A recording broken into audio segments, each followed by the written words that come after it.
ধন্যবাদ। আমাদের পাশে রয়েছেন বাংলাদেশের জনগণ কমিউনিটি আমাদের সহযোগিতারা, যারা প্রথম আলো এবং ডেইলি স্টার ঘেরাওয়ের উদ্যোগ নিয়েছিলেন, তাদেরকে প্রেস ক্লাবে এই একই দাবিতে অংশ নেওয়ার জন্য আমরা ধন্যবাদ জানাই।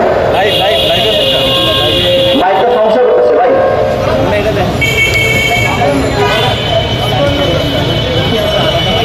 ওকে,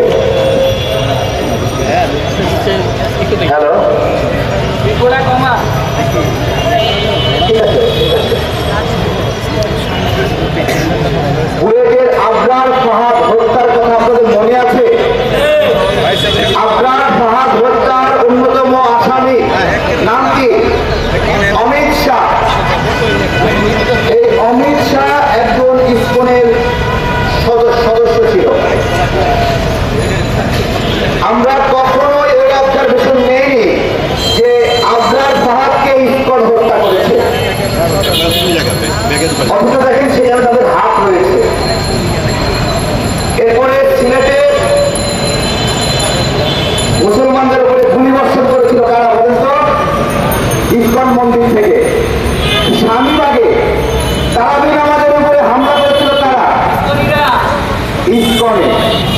এরকম অনেক ঘটনা রয়েছে যেগুলো ইসকনের তাণ্ডব।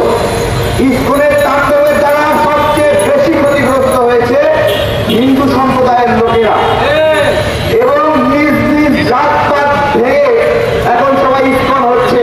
আর মন্দিরগুলো ইসকনের লোকেরা দখল করে করে ইসকন মন্দির বানিয়ে ফেলছে। তাদেরকে এই নিবেদন করার অনুরোধ করব।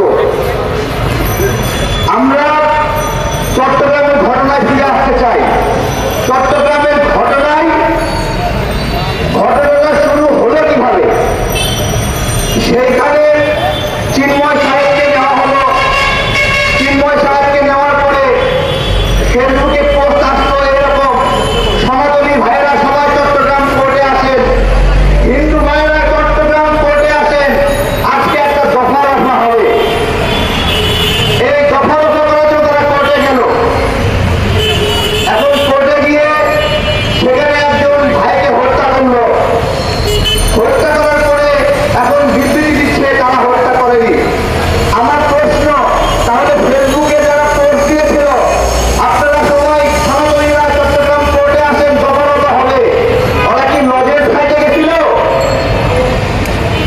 জিজ্ঞাসা করছি, তারা কেন গিয়েছিল ওখানে?